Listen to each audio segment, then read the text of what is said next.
Welcome to NOFAS Now. This time we'll take a look at the work of the CDC, Centers for Disease Control and Prevention, to address FASD, and respond to a recent study that looked at the effects of low and moderate alcohol use during pregnancy. But first, last month, NOFAS welcomed members of our affiliate network to the annual summit here in Washington. The network has grown to 35 organizations around the United States dedicated to providing FASD prevention and support. The organization sent representatives to discuss the affiliate network's collaborative initiatives, media outreach, fundraising, and other topics. Some representatives also serve as FASD advocates, and while here, met with their congressional representatives on Capitol Hill as part of the annual NOFAS Hill Day. Advocates met with senators and House members to brief them on FASD and urge legislative support for the issue.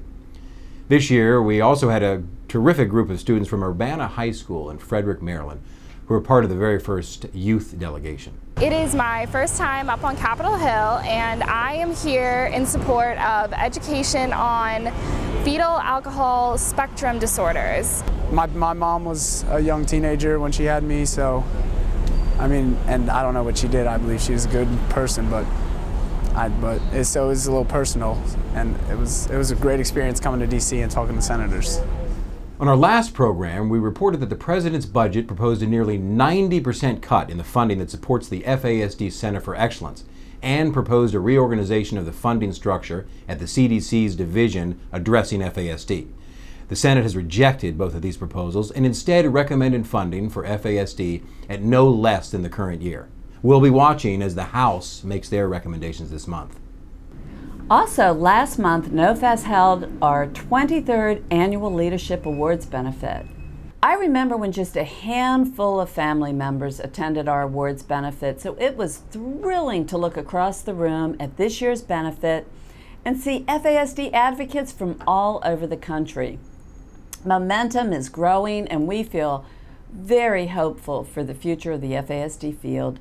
We honored two incredible people, Dr. Jean Hoyme from the Sanford School of Medicine at the University of South Dakota, who received the NOFAS Excellence Award, and Dr. Norma Finkelstein, founder of the Institute for Health and Recovery, who received the Dr. Aaron Frey Advocacy Award. Directly after our benefit, I flew to Seattle to participate in the Better Me, Better Mom Hope for Women in Recovery Summit, a collaborative effort of the PCAP, Parent Child Assistant Program, and NOFAS. The PCAP model, which provides long-term support for these families, is truly FASD prevention at its best. Next month, I'll attend a weekend retreat for birth mothers sponsored by our NOFAS Minnesota affiliate, MOFAS. The sessions will include a panel of birth mothers from Minnesota, all members of the Circle of Hope. Arlene Walker will be one of the featured speakers. Here's a clip from our recent interview with Arlene. I am a birth mom. My son now, he's 20 years old, but for years he struggled. I have gotten great support around being a mother that faced these challenges with a child. You know, I get so much information to help me be better prepared to deal with my child. So I'm ready to spread this word. It's 100% preventable. And no child, no parent should have to go through this process, you know. What is meant to me is me being a part of something. Me having some support. Me having someone who understands, you know, because people look at you when you say that you have a fetal alcohol child, and they look at you like you've done something, you know, wrong, that you're just a criminal, you know. And no mother intentionally does these things, you know. So I just feel like I'm a part of somebody. I got sisters supporting me, you know, having the Circle of Hope, having NOFAS, having the women. The women are so awesome, you know. Everybody's connected to one another, you know. So it's really been special for me, you know, because it was forever having a place to belong for me. You can see more interviews with birth mothers on the NOFAS YouTube channel. For over 20 years, the CDC has been a leader in FASD research, prevention, and interventions to improve the lives of children and adults with FASD. Elizabeth Dang, a behavioral scientist at CDC who works on the issue, talked with NOFAS recently about how the agency takes on FASD. Here's a clip. I'm a behavioral scientist with CDC's Fetal Alcohol Syndrome Prevention Team. I've been there for 11 years this summer. Well, CDC plays a major role in monitoring alcohol use among women of childbearing age, both pregnant and non-pregnant, and developing approaches to prevent alcohol-exposed pregnancies, and also interventions for children and families who are living with FASDs. The FASD regional training centers are university-based programs that provide training to medical and allied health students and practitioners regarding the prevention, identification, and treatment of FASDs. The Choices program is designed to reach women who are not pregnant but who are at risk of becoming pregnant and who could be at risk for an alcohol-exposed pregnancy. And so it's unique in that it's a dual approach targeting both contraception use and alcohol use.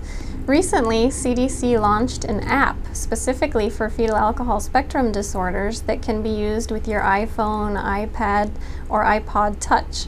And this is actually the first condition-specific app that CDC has launched, so we're excited to be the first topic that has an app.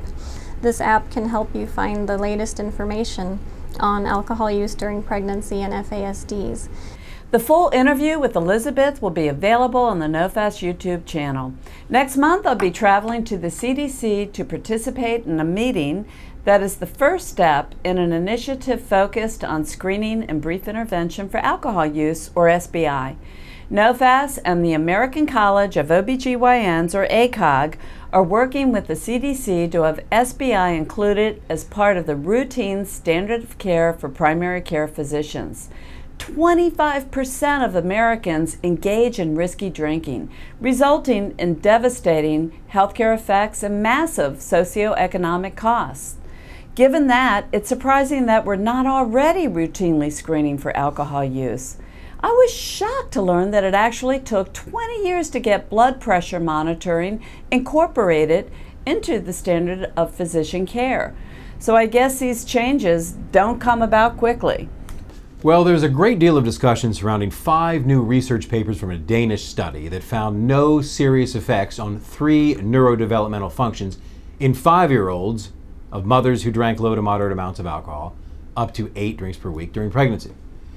NOFAS is concerned by the irresponsible coverage of the findings by some in the media who misrepresent the study and contradict the researchers themselves by reporting that low and moderate alcohol use is safe during pregnancy. And we also wonder just what can be learned from the results. You know, we live in such a fast-paced society now where most of us don't even have time to read the paper anymore. So what they heard with that whole research was moderate alcohol exposure, or up to 8 drinks in 1 week, is safe to do when you're pregnant. Another issue here with the media may be that this is new information, or they see it as something counter to the prevailing view when it comes to the risk of alcohol in pregnancy. That's far more interesting than simply saying, oh, another piece of research saying alcohol presents a risk. I think also women and people who do drink, maybe they find this reassuring, or maybe it's something they want to believe that, oh, okay, I already do that, so great, I've been told now, there's proof that it's okay. You know, and you know who pays the price for that? It's the women, and of course their children, of course, but you know, the women. How would you feel if you took away from the news that evening the fact that, oh, I just heard it is safe to drink now. It's okay, I can drink up to 8 drinks in 1 week, and then when your child's 10 years old, 10 years later, you hear new research that comes out stating there's a connection between moderate alcohol exposure and specific learning disabilities or some sort of autoimmune disorder. How would that feel? You know, it's just not worth the risk. This is from colleagues of ours, experts in the field, Dr. Susan Astley and Dr. Therese Grant at the University of Washington, that I think really puts into perspective some of the findings. They write, in part, a 5-year-old's brain is not developed enough to perform complex tasks like following multiple instructions, writing a report, or multiplying numbers. Decades of research on FAS confirms that alcohol has its greatest impact on complex brain functions. This is why children damaged by prenatal alcohol look deceptively good in the preschool years. The full impact of their exposure will not be evident until their adolescent years. This makes it that much more disappointing that the researchers here are not going to be looking at these same 5-year-olds later in life to see what kind of effects may be evident. Well, maybe the most important information we can share is what the U.S. Surgeon General has said for over 30 years. Due to the risk of birth defects, women ought to abstain from alcohol during pregnancy just to be absolutely safe. Visit nofas.org for additional FASD information and resources. Get the latest updates on developments in the FASD field by signing up for the NOFAS Weekly Roundup. You can also connect with us on Facebook. And don't forget to join us next time for another edition of NOFAS Now.